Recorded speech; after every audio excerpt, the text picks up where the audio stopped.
What is this? What is this? This is the young God. Wait. I've often wondered if actually being an artist in any way, any nature, is a kind of a sign of a certain kind of dysfunction, a social dysfunctionalism anyway. It's an extraordinary thing to want to do, to express yourself in such rarefied terms. Hey God gang, what's good? What if I told you that art is the solution to all your problems? Not money, not leaders, not elections, and certainly not religion. Art and culture. That artist you follow on Instagram is probably doing more good in the world than your pastor. Believe me. From the comfort of his studio or bedroom or iPad, he or she is touching lives and saving souls. You might be thinking, but the world is in shambles. The country is going to the dogs. Clearly, these artists are not doing their jobs. I feel you. The truth is, true artists are rare these days. A lot of artists today are artists only in name, not form, function, or responsibility. They have abandoned the calling and become memes defined by their followers. However, wherever you find a real one, you will notice that the world around them, the communities they serve, are better for them being in it. Here's a quote. If men are higher animals in comparison with other beasts, then artists are higher creatures among men. I forget who said that, but let it sink in. One more time. If men are higher animals in comparison with other beasts, then artists are higher creatures among men. Now, if you're an artist, you'll probably feel really good about yourself. If you're not, you might take offense. Personally, it makes all the sense in the world. If you know anything about art, you'll understand the weight behind the words. The quote is also a challenge. It's saying, we should all be artists. I don't mean that you should pick up a brush or an instrument and start practicing. No, that does not an artist make. It's less about the work of your hands and more about the work of your mind, your attitude, your worldview, your approach to things. It's living in a manner that creates magic, color, beauty, and energy for yourself and others. Not only will you be better for it, but the world at large will be better too because of the ripple effects of things. This is the secret behind true social change. Policies and politics can only go so far, but the work of an artist lives on forever. It transcends space and time. If you're not an artist, or can't see yourself as one, yet, I'm about to paint the picture that will help you make the longitudinal shift. Again, it's not about painting and drawing. It's more mental and spiritual. If you identify as an artist, but would like to become something more, a true creative force, the kind that has a silent say in the shape culture takes, the kind who influences and inspires, the real mover and shaker, a god among us. And if you're serious about change, if you're serious about personal and public and social change, I'm going to make the case for how art is the ultimate lever. You'll also hear the points of view of legends like David Bowie, Steve Jobs, Jimi Hendrix, and Mos Def as I weave a rich tapestry using sound, sense, and spirit. Brace yourself. I'm your host, Rodney Omokache, and you are welcome to the Young God.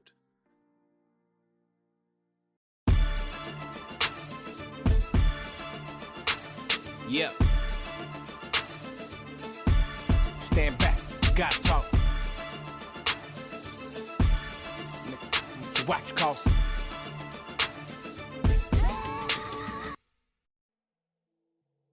There are mere mortals, and there are gods. There are men, and there are artists. And even among artists, there are levels.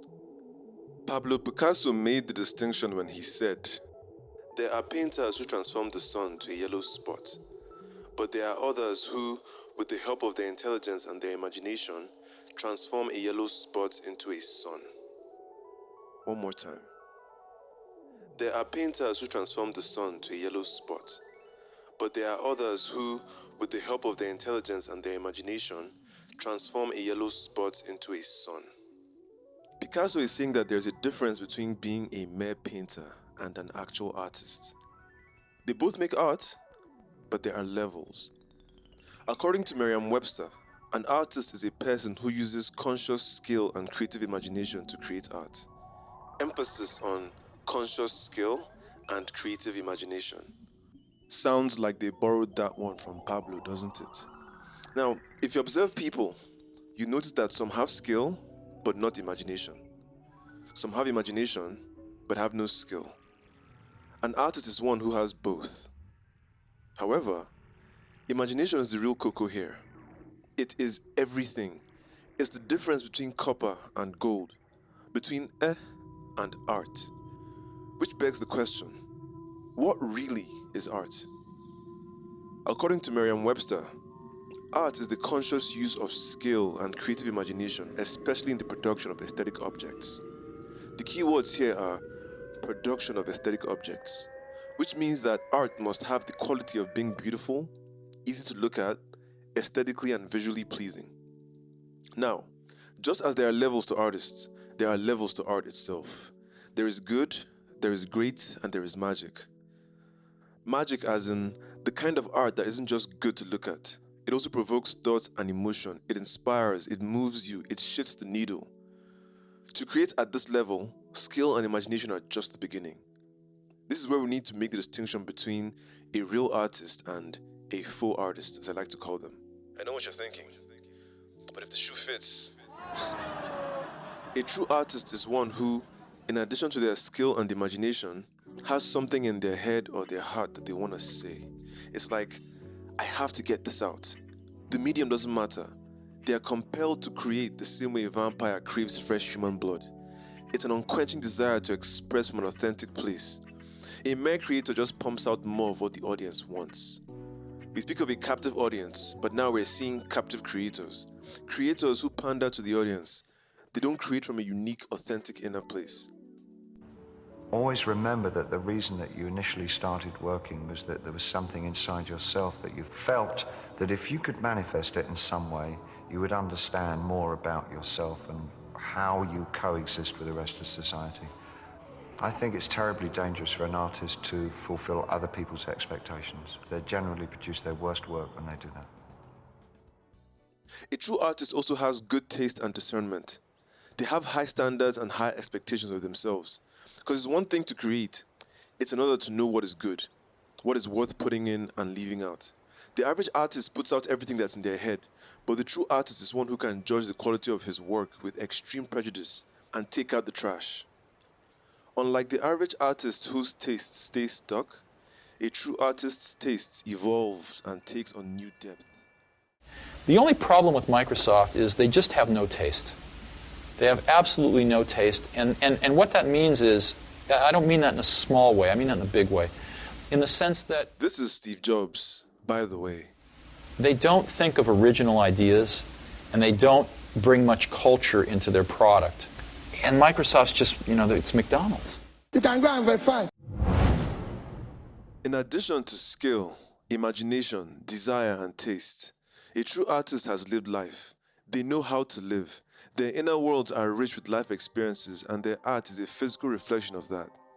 Imagine an artist who, apart from pursuing a serious artistic education, has faced death, raised children, traveled, achieved some interesting milestones, climbed mountains, ran a marathon, lost a loved one.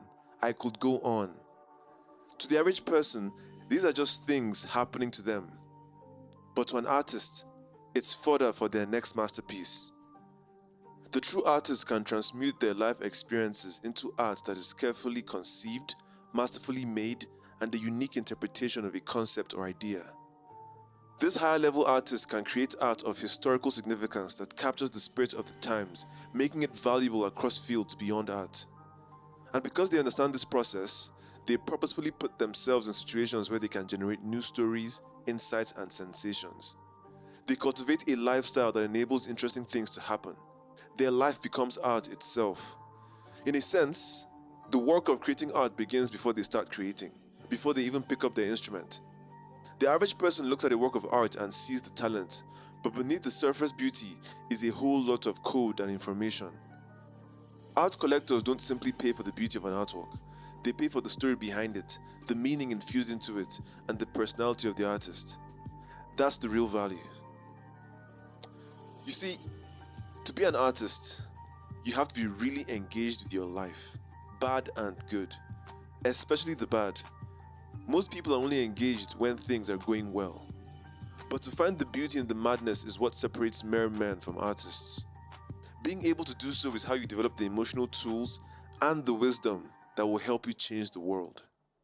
The other thing I would say is that if you feel safe in the area that you're working in, you're not working in the right area. Always go a little further into the water than you feel you're capable of being in. Go a little bit out of your depth. And when you don't feel that your feet are quite touching the bottom, you're just about in the right place to do something exciting. Skill, imagination, creative desire, good taste, and experiences. These 5 things make an artist. However, there's a 6th and, shall I say, most important quality of being an artist. The connection to the unknown. I don't mean imagination. I'm talking about the great unknown that is beyond imagination itself. Imagination is just the corridor to the great hall that is the great unknown, the collective consciousness we all share as a human race. True artists are constantly contending with this unknown. They are possessed by it.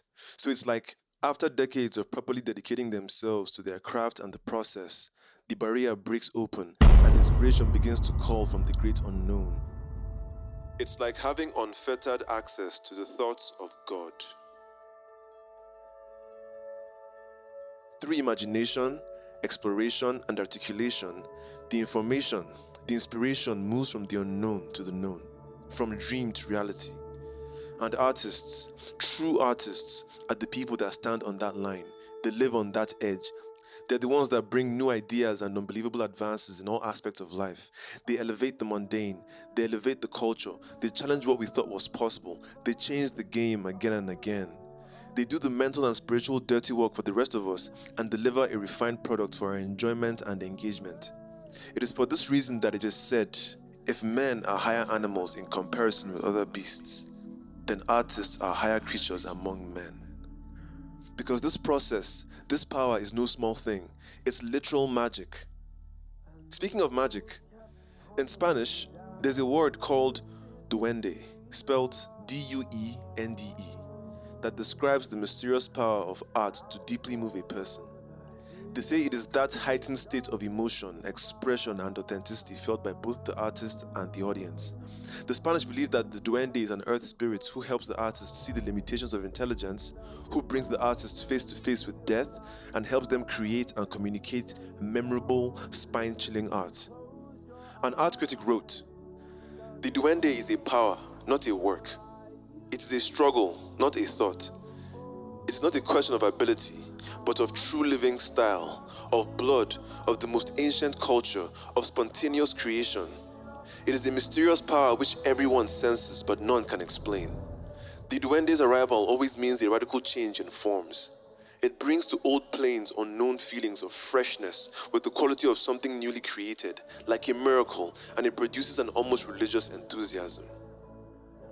The critic made the point that all arts are capable of duende, but where it finds greatest range, naturally, is in music, dance, and spoken poetry, because these arts require a living body to interpret them. Another writer described it as a sort of corkscrew that can get art into the sensibility of an audience, the very dearest thing that life can offer the intellectual. Yet another critic who experienced duende while watching a dance performance tried to describe the feeling. He said, "Duende dilates the mind's eye, so that the intensity becomes almost unendurable. There is a quality of first-timeness, of reality so heightened and exaggerated that it becomes unreal." Whoa. This is the kairos, that right moment when the right individual is most susceptible to influence, to deep, meaningful change. Whatever messages the artist is trying to pass penetrates. This is the power that the art of the highest level can have on a person, on an audience, on a society, on the culture. This is the power that changes the world, and only artists are capable of this. See where I'm going with this?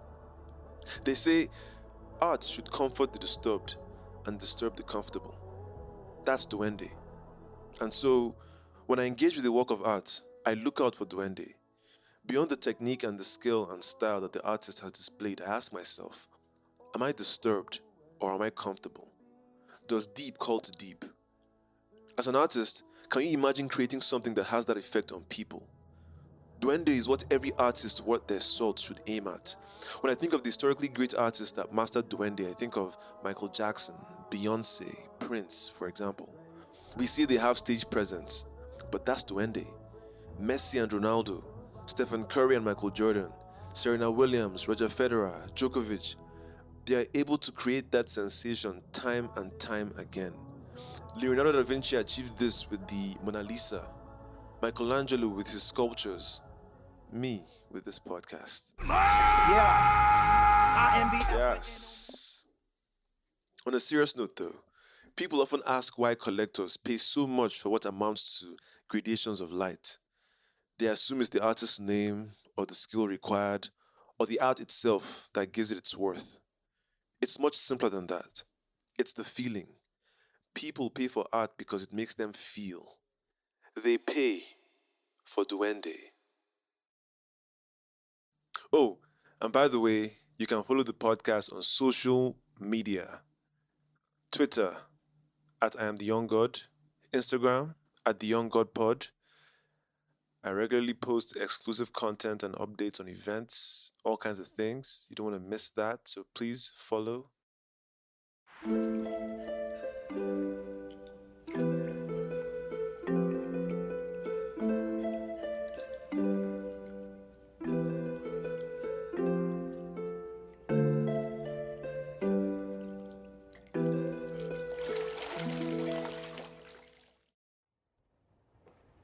A couple of months ago, Nigeria concluded yet another bitter election season. The country was bathed in mixed feelings because deep down, we know we missed the mark. We know we missed an opportunity. As usual, we misplaced our priorities and placed our hopes in politicians. And as usual, we have naught to show for it. We continue to disregard what is most important, what is more powerful than politics: art and culture. Do you think music has a meaning? Oh yeah, definitely. It's good to be more spiritual soul than anything now.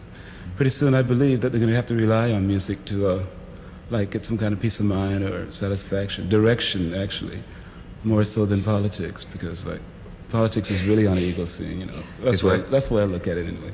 It's on a big fat ego scene, for instance. Ego scene. Well, yeah, it's the art of words, which means nothing, you know. Mm-hmm. So therefore you have to rely on a more of a earthier substance, like music or the arts, theater, you know, acting, painting, whatever. Think about it. Politicians often gain power through the manipulation of people's collective perception. Culture, on the other hand, scales human achievement through the manipulation of power and collective consciousness. As a student of history and philosophy, I have come to understand that when it comes to change and progress, culture is more influential than politics, by far. In fact, culture influences politics more than the other way around. If you can change the culture, you can change the politics. Yo, run that back. If you can change the culture, you can change the politics. We are largely unaware of this, so we keep looking for political realm solutions to spiritual/cultural realm problems. And we're always surprised when they fail. The events of the last 20 years tells us that politics isn't where we should be putting our hope or focusing our attention. We must turn to art and culture. I always think that one of the best things that can happen to an artist or a creator is constraints. And regulatory bodies offer one of the ultimate constraints that anyone can have. And I think one of the best ways to bypass that is being more clever in the stories we tell. Because sometimes what we find with the creators today is they can be very, very in your face with the stories and the issues they want to address. And if you're too in your face, too obvious with it, it gives these bodies a target to aim at. But if you become more clever and use figures of speech and use literary techniques that are able to convey these messages and hit at the heart of the issue without it being the obvious. Now, if you're serious about changing the world, either become an artist or support artists. Support artists by patronizing them, by paying them, by creating enabling environments for them to work. Elect leaders who care about art and culture. Support leaders with an artistic flair to their ideas and solutions. This is how we change our communities for the better. At the same time, artists need to understand the role they play in all this and take it more seriously. You owe it to the culture to take your craft as far as it can go. Use it to touch people, torment them, inspire them, force the issue. If you're an artist and you're listening, I'm very interested to see what you can create when, for better or worse, you're unfettered by constant experimentation, analysis paralysis, metrics and cloud chasing, pandering to your audiences, and other constraints. Use your art to start a fire. Create beauty, because most of these organizations and politicians create nothing but laws and traffic and tension. They don't create anything beautiful that you can use to contribute meaningfully to your communities. But the beauty artists create is what balances it all out. It's time for the true artists to get serious about their craft, their calling. We're in a whole new wild world where AI is turning text to images, and people are getting excited calling it art. So you're going to have to be more committed and vigilant than ever to being beautiful and sincere in your art. It doesn't matter what AI is capable of, what the tech bros conjure, or what policies the government puts out. Maintain your integrity and responsibility as an artist. If you make art that has any size of audience, just be truthful and beautiful. Don't kiss nobody's ass. Not the audience, not brands, and certainly not the government. Don't let your art be goofy and ugly and cynical. We are living through a time when so much is being said, but at the same time, too much cannot be said. We need artists in every sphere of society to bury the truth in places we can feel more than say. We need more artists, not entertainers. We are over-entertained. It's unfortunate that a lot of artists that have strong artistic potential succumb to the entertainment machine. They create for clout, for likes, for streams, which translates to work that have very short-term value. Hot today, cold forever after. Drake's daddy said it best. Only real music's gonna last. All that other bullshit is here today and gone tomorrow. So much has been said so far, but I think it is about time I turn the spotlight on myself. I consider myself an artist, a true artist, dare I say. I have the skill, the imagination, the creative desire, the good taste, and a wide range of experiences to draw from. I am able to summon Duende and my audiences feel it every time. With regards to podcasting, I see myself as one of the few who have elevated it into an art. I often say that my platform is an art form, just because of my approach to it. I'm sure by now you can tell, but in case you're new here, The Young God is about ideas and experiences. I use voice, music, and a unique point of view to tap into the collective unconsciousness, that ethereal, elusive, and hard to define magic and energy. I understand the power of this intangible, emotional place and use it to connect deeply with my audience. I know that the way a creation makes you feel is more important than how it looks or sounds, and so the goal is to create experiences that people will remember, to touch them in emotional and visceral ways, to lift their spirits, to assault their senses, and to wow them in tasteful ways. But just as important, I understand that an amazing experience can't be created from ideas alone. Good execution is just as important as a good idea, and I have consistently manifested my creative nous by regularly marrying the 4 key elements that create value in the world today: purpose, creativity, execution, and emotion. Each episode is like solving a puzzle without knowing what the final image is supposed to be, and then hoping to God the audience will receive it well. It is my overall desire to be excellent, to create something that is good, so that anybody that taps play will be rewarded for taking that time, so that they hear something they've never heard and feel something they've never felt, so that they leave with a better idea of who they are, their place in the world. This is my art.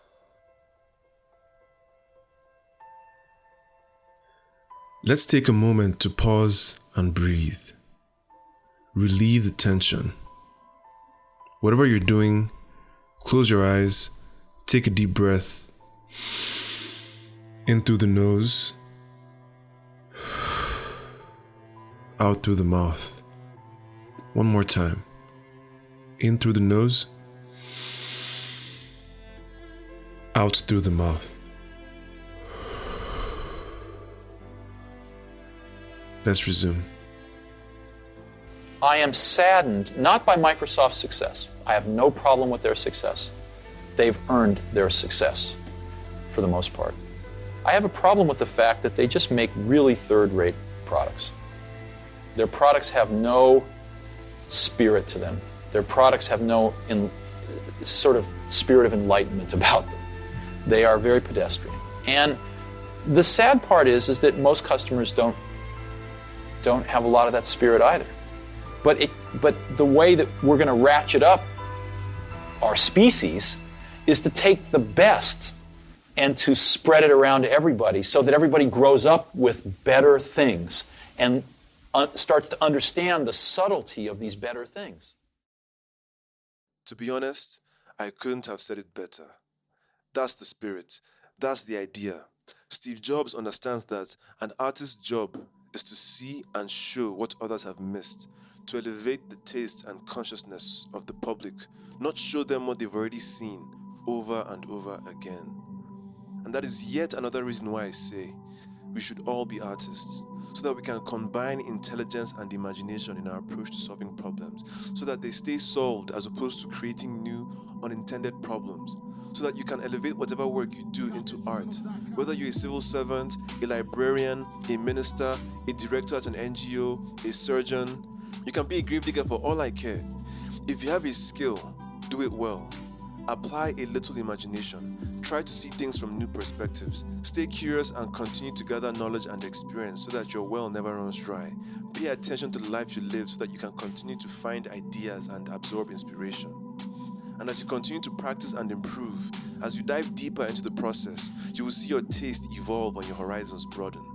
Your earlier work that seemed amazing will look like a joke.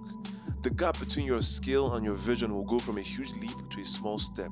And because you have been intentional about this process, other aspects of your life will benefit. The rising tide lifts all ships. Your self-esteem, your relationships, your health, your creativity, your appetite, your attractiveness, everything. Because here's the thing, as much as being an artist is about creating beautiful, meaningful things, it's also about creating a beautiful being. You can't give what you don't have, fam. Which brings me to one more thing about duende. Merriam-Webster defines it as the power to attract people through personal magnetism and charm. Ever notice how certain people have an aura that draws you in, that holds your attention? People are irresistibly drawn to them almost like it's jazz. That's duende. When you master the art of living, when your experiences and your expression are aligned and in sync, you become interesting. People will gravitate towards you. They will find you fascinating. You become art itself. You become someone who has duende as a permanent state of being. So when we talk about social and cultural change, it's these individuals who have become artists in their own right, who have an understanding of the world and themselves that are best placed to effect it. All the policies in the world won't matter if the people meant to enforce them are merely pawns in a life that's not really their own. All the NGOs in the world will be nothing but black holes for donor funds if the people who run them are not artists or on the journey to becoming artists. Just as an artist is intentional about every stroke, every shade, every note, every word, so should we be about our words, thoughts, and actions so that we can be the change we want to see in the world. Pharrell, do you like house music? And he's like, yeah, like it's got good genre, good tempo. He's like, no, Pharrell, house music, good music that could buy you a house. And Pharrell looked at me and said, make something undeniable and make it equally as infectious. Why are you doing music? Is it just because you just want to look cool? Because that will burn out. When it becomes purpose-oriented, it could be as cool as the flashy shit, but it will be much more meaningful. Oh, fuck. On a final note, before I get too excited, Art isn't just pretty pictures. Art is the thing that people forget they need until they need it. We should all be artists so that we can give each other what we need. That is why we must support artists, allow them to spread their wings and be as weird and as subversive as they want to be. If not, then we sacrifice what is truly valuable for a darker reality, and we end up believing in nothing and having worthless dreams and difficult lives. Sounds bleak, doesn't it? That's because in some parts of the world, as I speak, as you live and breathe, as you listen, hell isn't a prophecy. It's a condition, it's a way of life, it's a reality. I dream of a world where economic growth and material prosperity are balanced by the cultivation of beauty, culture, and art. Because we don't just need art for profit, we need it for progress. A healthy society is one that has figured out how to marry both. So, dear listener, become an artist today. You will be better for it. Trust me. In fact, dare I say that if you want to become a better person, if you want to grow into your best self, this is the way. Move like you're the next Picasso or Basquiat or Da Vinci, so that you can enjoy life and help others do the same, so that you can create yourself on the world you want to see, so that you can become a force for good in a world that makes it deathly difficult to be good. And this is the Young God.